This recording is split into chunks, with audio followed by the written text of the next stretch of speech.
கொய்யால அர்ஜுன் சொல்றாப்புல, சனாதன தர்மம் வந்து it is a way of life. எப்படி வாழணும் அப்படிங்கிறது. எப்படி வாழணும்? பாப்பானுக்கு கழுவி விட்டுட்டு வாழணுமா? எதுக்கு? பாப்பானுக்கு சேவை செய்யறத தான் வாழ்க்கையை ஏற்றுக்கிட்டா தான் நாங்கள் எங்கள் அப்பா அம்மாவை வீட்டுக்குள்ளே வச்சுக்கணுமா? அவன் காலை கழுவி குடிக்கிறது வாழ்க்கையாக வச்சுக்கிட்டா நாங்கள் எங்கள் அப்பா அம்மாவை வீட்டுக்குள்ளே வச்சுக்கணுமா? பார்ப்பான் எந்த தப்பு செஞ்சாலும் அவன் மயிரை மட்டும் அறுத்துக்கிட்டா போதும் அப்படின்னு சொல்கிற உனக்கு சாதகமான அந்த சனாதனத்தை பின்பற்றவனா இருக்கக்கூடியவனா இருந்தால் மட்டும்தான் நாங்கள் எங்கள் அப்பா அம்மாவோட வாழக்கூடிய தகுதி பெற்றவர்களா? சூத்திரனுக்கு எக்காலத்திலும் கல்வியை கொடுத்துறாத அப்படின்னு சொல்லக்கூடிய உன் சனாதன தர்மத்தை ஏற்றுக்கிட்டாதான் கல்வி அறிவில்லாத படிப்பறிவில்லாத முட்டாள்களாக வாழ்கிற வாழ்க்கையில் வாழ்ந்தாதான் நாங்கள் எங்கள் அப்பா அம்மாவோட வாழணுமா?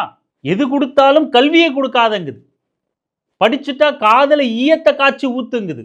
ஏகலைவன் வந்து தூரத்திலேருந்து பார்த்து கற்றுக்கிட்டா கூட அவனோட சுய உழைப்பாலையும் முயற்சியாலையும் வேகத்தாலையும் அவன் அந்த கலையை கற்றுக்கிட்டாலும் கூட நீ என்ன பார்த்து கற்றுக்கிட்ட, எனக்கு நீ காணிக்கையா குருவா நான் உன்னை சிஷ்யனா ஏற்றுக்கணும்னா உன் கட்ட விரலை எனக்கு கொடுன்னு காணிக்க கேட்ட தர்மம் தான் சனாதன தர்மம்.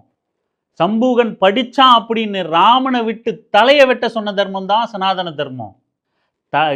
கட்டை விரலோ தலையோ இந்நாளில் எவனும் கேட்டால் பட்டை உரியும் சுடுகாட்டில் அவன் கட்டை எரியும் அப்படின்னு சொன்னதுக்கு பேர் தான்